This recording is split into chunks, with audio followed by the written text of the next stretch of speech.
Oke, Assalamualaikum warahmatullahi wabarakatuh. Sebelumnya perkenalkan nama saya Muhammad Faisal dengan NIM 23041300004. Di sini saya akan mereview artikel yang berjudul tentang penerapan kriptografi Caesar Cipher dalam pengamanan data oleh Maulid Hidayat dan kawan-kawan dengan jurnal ilmiah multidisiplin.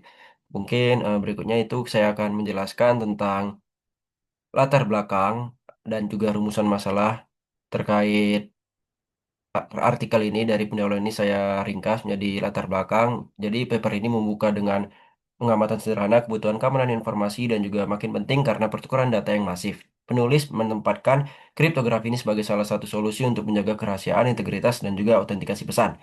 Mereka memilih algoritma Caesar Cipher ini karena salah satu algoritma kriptografi yang paling sederhana ataupun klasik untuk membuat aplikasi enkripsi atau juga dekripsi teks berbasis huruf A sampai dengan huruf Z. Jadi, paper ini juga menjelaskan fungsi dasar kriptografi dengan tujuan keamanan, kemudian sebagai konteks motivasi.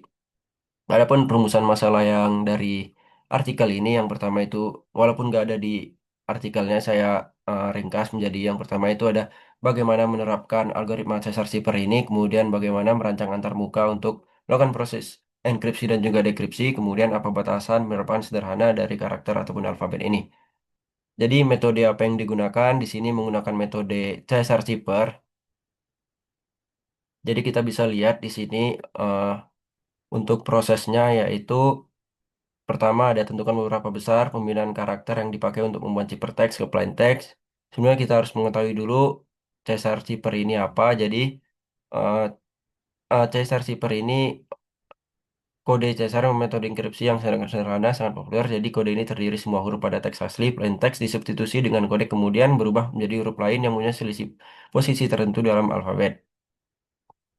Jadi, kita bisa dilihat di sini contohnya berdasarkan pemindahan yang telah ditentukan sebelumnya. Contoh pemindahan kunci tiga, jadi huruf A itu dia bergeser tiga dari satu dua tiga menjadi huruf D, kemudian B menjadi huruf E dan juga C menjadi huruf F dan berikutnya. Jadi ada rumusnya untuk proses enkripsi sendiri ini. Jadi ciphertext sama dengan plain text ditambah key modulo 26, di mana 26 itu merupakan alfabet atau jumlah huruf. Kemudian ada proses dekripsi, jadi dari plain text, jadi balikannya plain text sama dengan ciphertext dikurang key-nya atau kuncinya dimodulkan 26. Di sini kita bisa lihat ada tabel satuan alfabet, di sini ada alfabet dan nilai urutnya, huruf A sampai dengan huruf Z dan nilai urutnya 0 sampai 25. Jadi adapun hasil pembahasannya, misalnya kita yang pertama itu tahapan enkripsi untuk perhitungan Caesar Cipher. Di sini kita menggunakan huruf plain text dengan huruf Dayat, kuncinya itu 10. Jadi prosesnya itu yang pertama itu kita cek dulu eh, dari huruf D, A, Y, A, T. D-nya itu ada tiga, posisi nomor tiga. Di sini kita bisa lihat tiga. Kemudian A0, Y24, A10, A0, dan T19. Langsung kita cari menggunakan rumusnya atau persamaannya. Untuk enkripsi yang pertama itu ada ciphertext sama dengan plain text satu tadi huruf D tadi, kemudian ditambah key atau kuncinya dimodulkan 26. Jadi 3 tambah 10 modulo 26 sama dengan 13 modulo 26 itu 13. 13 di sini kita dapat huruf N. Dan berikutnya kita dapat hasil enkripsi adalah NKIKD. Maka didapatkan ciphertext dan plaintext Dayat adalah NKIKD. Kemudian ada tahap dekripsinya. Kita menggunakan plaintext yang hasil kita dapat tadi NKIKD dengan kunci 10. Kita sama. Jadi ini kebalikan dari enkripsi tadi. Jadi dekripsi kita menggunakan rumus ciphertext sama dengan plaintext ditambah K modulo 26 sama dengan itu 13 dikurangi 10 dimodulkan 26. Jadi 3 modulo 6 itu sama dengan 3 dan itu huruf D. Jadi hasil dekripsi adalah Dayat, maka didapatkan plaintext dari chipper NKIKD itu Dayat. Jadi kebalikannya dari enkripsi tadi, jadi NKIKD menjadi Dayat.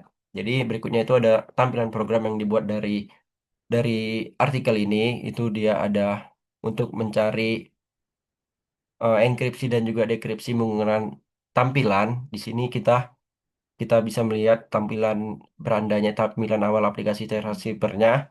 Kemudian ada formnya di sini, ada pesan kunci hasil enkripsi. Kita pesan enkripsi itu kita masukin dayat, kemudian kuncinya itu 10 tadi, hasil enkripsinya itu NKIKD, kemudian di dekripsi kita masukin pesan NKIKD dengan kunci 10 hasil dekripsinya itu dayat. Jadi eh, dapat disimpulkan proses penyandian dengan algoritma Caesar Shifter ini berhasil digunakan untuk menyembunyikan pesan dan dapat mengembalikan pesan tersebut seperti semula. Jadi program hanya dapat memproses karakter A sampai dengan hingga Z dikarenakan menggunakan angka 26. Karakter akan dihapus jika karakter bukan huruf A sampai huruf Z. Sekian dari penjelasan review artikel dari saya. Kurang lebihnya mohon dimaafkan. Wassalamualaikum warahmatullahi wabarakatuh.